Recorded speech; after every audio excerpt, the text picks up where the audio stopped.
कानून मंत्री कपिल मिश्रा को कोर्ट से बड़ा झटका लगा है। दिल्ली दंगे से जुड़े केस में कोर्ट ने कपिल मिश्रा के खिलाफ जांच और एफआईआर दर्ज करने का आदेश दे दिया है। दिल्ली की राउच एवेन्यू कोर्ट ने यह आदेश जारी किया है। दरअसल 2020 में उत्तर पूर्वी दिल्ली में जो सांप्रदायिक दंगे हुए थे, उसमें कपिल मिश्रा की भूमिका की जांच की मांग करते हुए जो याचिका दायर की गई थी, उस याचिका पर ही दिल्ली की राउच एवेन्यू कोर्ट ने यह आदेश जारी किया है। बता दें कि उत्तर पूर्वी दिल्ली में 24 फरवरी 2020 को ये दंगे हुए थे, जिसमें 53 लोग मारे गए थे और कई लोग घायल भी हुए थे। सीएए को लेकर ये दंगे वहां पर भड़के थे और अब राउच एवेन्यू कोर्ट ने यह आदेश जारी किया है कि इस मामले में कपिल मिश्रा की भूमिका की जांच होनी चाहिए, उनके खिलाफ एफआईआर दर्ज होनी चाहिए। और जैसे ही कोर्ट का ये ऑर्डर सामने आया तो आम आदमी पार्टी, बीजेपी और रेखा गुप्ता सरकार पर हमलावर नजर आई। दरअसल कपिल मिश्रा से उनके इस्तीफे की मांग हो रही है और आम आदमी पार्टी के कई विधायक और जो प्रवक्ता हैं वो पूछ रहे हैं कि क्या रेखा गुप्ता अब इन्हें कैबिनेट में रखेगी, कपिल मिश्रा को इस्तीफा दे देना चाहिए। इस तरीके से क्या कुछ आम आदमी पार्टी के नेता कह रहे हैं, जरा सुनिए। पूरी दिल्ली ने देखा था कि कैसे कपिल मिश्रा ने दिल्ली में, दिल वालों की दिल्ली में दंगे भड़काए थे, कैसे वहां पर दंगों की वजह से लोगों के घर जले, दुकानें जली, ये हम सबने देखा था। भाजपा की लाख कोशिश के बाद भी आज कोर्ट ने पाया कि कपिल मिश्रा वहां थे, उस स्थान पर थे और उनके ऊपर और जांच होनी चाहिए। क्या ऐसे व्यक्ति को रेखा गुप्ता जी अपनी कैबिनेट में रखेंगी? क्या ये मिनिस्टर होने लायक हैं? जो लोग सांप्रदायिकता फैलाते हैं, ये लोग मिनिस्टर में होने लायक हैं? इनको तुरंत प्रभाव से रेजिग्नेशन करना चाहिए और पुलिस को जल्द से जल्द इनको अरेस्ट करना चाहिए, क्योंकि बाकी सारे आरोपी जो भी 2020 के दंगों के आरोपी थे सब अरेस्ट हो गए, एक यही बचे थे, इनको भी तुरंत अरेस्ट करना चाहिए। कि बिल्कुल अगर कोर्ट का निर्णय आया है तो मुझे लगता है कपिल मिश्रा जी, जो कि फिलहाल माननीय मंत्री हैं दिल्ली सरकार में, उन्हें नैतिकता के आधार पर अपना इस्तीफा दे देना चाहिए और भारतीय जनता पार्टी को भी अब अपना स्टैंड क्लियर करना चाहिए कि वो कब तक नफरत फैलाने वालों को इस तरीके का प्रमोशन देते रहेंगे कि उनको अपने मंत्री बनाया। तो भारतीय जनता पार्टी को भी इस पर माफ़ी मांगनी चाहिए और कपिल मिश्रा जी को तुरंत इस्तीफा देना चाहिए।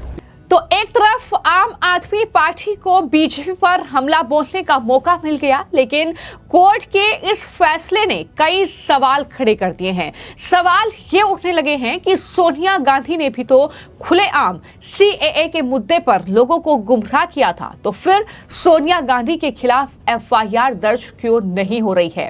दरअसल एक वीडियो वायरल हो रहा है जब सोनिया गांधी ने 20 दिसंबर 2019 को यह वीडियो बनाया था, जिसमें सोनिया गांधी खुलेआम लोगों को सीएए के मुद्दे पर गुमराह कर रही थी और भड़का रही है। अगर सिर्फ नाकाबंदी हटाने और सार्वजनिक सड़क खोलने की मांग करने पर कपिल मिश्रा के खिलाफ एफआईआर दर्ज की जा सकती है, तो सोनिया गांधी के खिलाफ एफआईआर दर्ज क्यों नहीं हो सकती? ये तमाम लोग अब इस वीडियो को लेकर ट्वीट कर रहे हैं और कांग्रेस पार्टी को कुछ इस तरीके से घेर रहे हैं, क्योंकि कपिल मिश्रा को लेकर जब कोर्ट का ये ऑर्डर आया तो वहां पर सुप्रिया श्रीनेत की तरफ से भी ट्वीट किया गया। क्या कपिल मिश्रा इस्तीफा देंगे अपने पद से? ये सवाल किए जा रहे हैं। कितना दुर्भाग्यपूर्ण है कि भारतीय जनता पार्टी उन लोगों को मंत्री बनाती है जो जहर उगलने का काम करती, जो समाज को तोड़ने का काम करती, जो एक समुदाय के खिलाफ बोलने का काम करती। और आज आप देखिए कि अदालत कह रही है कि इनके खिलाफ एफआईआर की जाए, अदालत कह रही है इन्वेस्टिगेशन किया जाए, और भारतीय जनता पार्टी ने मंत्री बना रखा है। बीजेपी का यही क्राइटेरिया है और इसीलिए बीजेपी के नेता लगातार जहर उगलते हैं, मुसलमानों के खिलाफ बोलते हैं। उन्हें एहसास होता है कि मंत्री बनने का यही एक रास्ता है। लेकिन मैं आपको जानकारी दे दूं कि दरअसल दिल्ली में जो दंगे भड़के थे, उसमें जो मुख्य आरोपी था वो कोई और नहीं बल्कि ताहिर हुसैन था, जो कि आम आदमी पार्टी का पार्षद था, जिसके घर पर पेट्रोल बम से लेकर तमाम ऐसी सामग्रियां जब्त की गई थी और उसके बाद उसे जेल पहुंचा दिया गया। तो कहीं ना कहीं जो इस पूरे दंगे का मुख्य एक तरीके से किरदार कह सकते हैं रहा है, वो था आम आदमी पार्टी का ताहिर हुसैन। हालांकि बाद में आम आदमी पार्टी से उसे हटा दिया गया, लेकिन अभी अगर फिलहाल बात की जाए कपिल मिश्रा के मामले की, तो कोर्ट ने यह कहा है कि दिल्ली पुलिस की ओर से जो सामग्री उपलब्ध कराई गई है उसी आधार पर यह पता चलता है कि कपिल मिश्रा की मौजूदगी करदमपुरी इलाके में थी और एक संज्ञेय अपराध वहां पर हुआ जिसकी जांच की जरूरत है। यानी कपिल मिश्रा को कोई अपराधी कोर्ट ने नहीं बताया है। कपिल मिश्रा क्योंकि वहां पर मौजूद थे, जिस तरीके से ये सांप्रदायिक दंगे भड़के थे और मुख्य भूमिका में कपिल मिश्रा वहां पर रहे, लोगों के बीच गए, वहां पर आवाज उठाई अपराध के खिलाफ। तो ऐसे में जब ये दंगे भड़के तो वो वहां पर थे, तो ऐसे में उनकी भूमिका की जांच की बात जो है वो फिलहाल कोर्ट की तरफ से कही गई है। सब जानते हैं कि कपिल मिश्रा मौजूदा वक्त में करावल नगर से विधायक हैं और दिल्ली की बीजेपी सरकार में उन्हें कानून मंत्री बनाया गया है। वो कानून और रोजगार समेत कई अहम मंत्रालय फिलहाल संभाल रहे हैं। लेकिन एडिशनल चीफ जुडिशियल मजिस्ट्रेट वैभव चौरसिया ने यह दरअसल प्रथम दृष्टि में पाया है कि आगे की जांच की इस मामले में जरूरत है। उन्होंने कहा कि यह साफ है कि वो कथित अपराध के समय इलाके में मौजूद थे, तो आगे की जांच की जरूरत है। अदालत ने यमुना विहार में रहने वाले मोहम्मद इलियास की याचिका पर यह सुनवाई की है और उसके बाद अपना फैसला सुरक्षित रखा है। मोहम्मद इलियास ने अपनी याचिका में कपिल मिश्रा के खिलाफ एफआईआर दर्ज करने की मांग करते हुए यह याचिका कोर्ट में दायर की थी। दिल्ली पुलिस ने यह कहकर याचिका का विरोध किया था कि कपिल मिश्रा की दंगों में कोई भूमिका नहीं थी। पुलिस ने जो कोर्ट को जानकारी दी उसमें यह बताया कि जो प्राथमिकी थी यानी एफआईआर में मिश्रा की भूमिका की जांच की गई थी और अभियोजन पक्ष ने कोर्ट से यह कहा था कि डीपीएसजी यानी दिल्ली प्रोटेस्ट सपोर्ट ग्रुप की चैट से पता चलता है कि चक्का जाम की योजना पहले से बनाई गई थी 15 और 17 फरवरी 2020 की शुरुआत में। पुलिस जांच से पता चला है कि मिश्रा पर दोष मढ़ने की एक योजना बनाई गई थी। तो ऐसे में यह भी हो सकता है कि कपिल मिश्रा के खिलाफ ये मनगढ़ंत याचिका, हालांकि इस मामले में अभी कोर्ट जो है जांच जिस तरीके से आगे बढ़ेगी, पूरी कार्रवाई जो है वो कोर्ट में होगी, जिस तरीके से सुनवाई वहां पर होगी उसके बाद पता चलेगा कि कपिल मिश्रा की क्या भूमिका थी। लेकिन फिलहाल इस पूरी याचिका को लेकर जो याचिकाकर्ता हैं उनके जो वकील है महमूद प्रचा, उनकी तरफ से बयान आया है और उन्होंने क्या कुछ कहा है इस मामले को लेकर वो भी सुनिए। ये पिटीशन में मैं वकील था, बट एक इलियास साहब हैं वो हमारे क्लाइंट हैं, उनकी पिटीशन थी और एक बहुत लंबी कानूनी लड़ाई के बाद जिसमें अलग अलग कोर्ट्स में हमने अलग अलग समय पे सालों तक बहस की, अल्टीमेटली ये केस में रिलीफ मिली है। 23 तारीख के इंसिडेंट्स के लिए मिली है जिसमें डीसीपी सूर्या साहब और कपिल मिश्रा साहब के खिलाफ जो कंप्लेंट की गई है, जिसमें वो न सिर्फ स्पीच देने की कंप्लेंट नहीं है, ये जो गैर कानूनी काम और हमले वगैरह करने की है, गाड़ियां तोड़ने की वगैरह वगैरह, उसके बारे में डीसीपी सूर्या साहब और ये कपिल मिश्रा साहब के खिलाफ कंप्लेंट है, जिसमें माननीय राउज एवेन्यू के जो स्पेशल मजिस्ट्रेट साहब हैं उन्होंने ये एफआईआर ऑर्डर की है। काफी देर से हुई है और काफी संघर्ष के बाद हुई है, लेकिन देर आए दुरुस्त आए।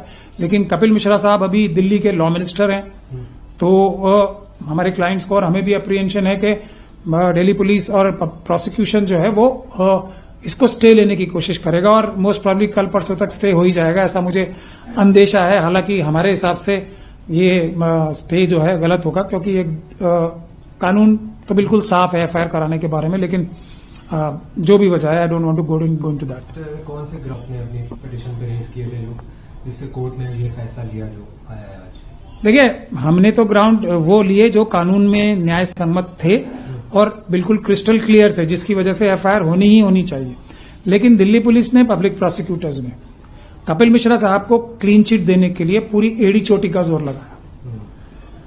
ये तक कहा कि हमने जो आतंकवाद का जो मुकदमा दर्ज है ना, जिसमें बहुत सारे लोग अभी भी जेलों में बंद हैं, जिसमें हमारा भी एक क्लाइंट है तस्लीम, उस केस में इन्वेस्टिगेशन किया था और इनको क्लीन चिट दी थी उस केस में, जो कॉन्स्पिरेसी का केस है यूएपीए का। तो इसका मतलब तो ये हुआ कि कपिल मिश्रा के साहब के खिलाफ अब जब एफआईआर का ऑर्डर हुआ है तो ये भी आतंकवाद की धाराओं में होना चाहिए। अगर उसमें क्लीन चिट मिली थी तो क्लीन चिट को नकार दिया गया है। तो ये और इसमें एक और भी बात है कि विभिन्न अदालतों ने, हाईकोर्ट ने भी और ट्रायल कोर्ट्स ने भी, जिस प्रकार से इन्वेस्टिगेशन की गई है दिल्ली पुलिस के कुछ अधिकारियों द्वारा, उन पे सख्त टिप्पणियां की हैं। ये बोला है कि ये ईमानदारी से इन्वेस्टिगेशन नहीं की जा रही है। पब्लिक प्रोसिक्यूटर्स के खिलाफ भी बहुत सारी टिप्पणियां, बहुत ही सख्त टिप्पणियां माननीय न्यायालयों ने की हैं। इसमें ये देखने की बात यह है कि इसमें दिल्ली पुलिस द्वारा निर्धारित एक तरह से 14-15 स्पेशल पब्लिक प्रोसिक्यूटर्स अपॉइंट हुए हैं, जिसको दिल्ली पब्लिक प्रोसिक्यूटर्स एसोसिएशन जो है, जो बाकी लोग जो है पब्लिक प्रोसिक्यूटर्स एसोसिएशन, उन्होंने चैलेंज कर रखा है पीएल के जरिए दिल्ली हाईकोर्ट में कि ये सारी अपॉइंटमेंट्स गैर कानूनी है। तो अब आप लोग देख सकते हैं पुलिस और अगर स्पेशल पब्लिक प्रोसिक्यूटर्स का स्टेटस लीगल ये है तो वो कितना निष्पक्ष रूप से काम कर पाएंगे, ये भी एक विषय है। इसीलिए पूरी एड़ी चोटी का जोर लगाया गया दिल्ली पुलिस द्वारा कि ये किसी प्रकार से एफआईआर दर्ज ना हो, लेकिन माननीय न्यायालयों ने हमारी बहस और सबूतों के आधार पर ये ऑर्डर किया है 23 तारीख के घटनाओं के बारे में। और अभी हम ये ऑर्डर पढ़ेंगे। अगर इसमें बाकी दिनों के लिए भी अगर हमें इस ऑर्डर के खिलाफ जाना होगा तो लिमिटेड हम भी खिलाफ जाएंगे इस ऑर्डर के। तो इस तरीके से कपिल मिश्रा एक बार फिर से जो है सुर्खियों में आ गए हैं, चूंकि कानून मंत्री हैं बीजेपी की सरकार में। तो ऐसे में अब जिस तरीके से दिल्ली दंगे को लेकर एक बार फिर से ये कोर्ट में मामला गया है, कपिल मिश्रा के खिलाफ जांच और एफआईआर दर्ज करने के निर्देश कोर्ट ने दिए हैं। हालांकि जांच होगी, उसमें निकलकर सामने आएगा कि क्या भूमिका थी, लेकिन जिस तरीके से आम आदमी पार्टी यहां पर अपने आप को जो है पाक साफ दिखाने की कोशिश कर रही है कि किस तरीके से कपिल मिश्रा जो है वो आरोपी हैं, इस तरीके की बातें कही जा रही हैं, लेकिन फिलहाल अपराधी नहीं माना गया है। सिर्फ जो वहां पर वो मौजूद थे उसकी जांच होगी कि क्यों मौजूद थे, क्या उनकी भूमिका थी इन दंगों में। तो इस जांच के लिए ही उनके खिलाफ ये एफआईआर दर्ज करने के निर्देश जो हैं वो कोर्ट की तरफ से दिए गए हैं। फिलहाल आपकी इस पूरे मामले को लेकर क्या राय है, हमें कमेंट बॉक्स में जरूर लिखें। धन्यवाद।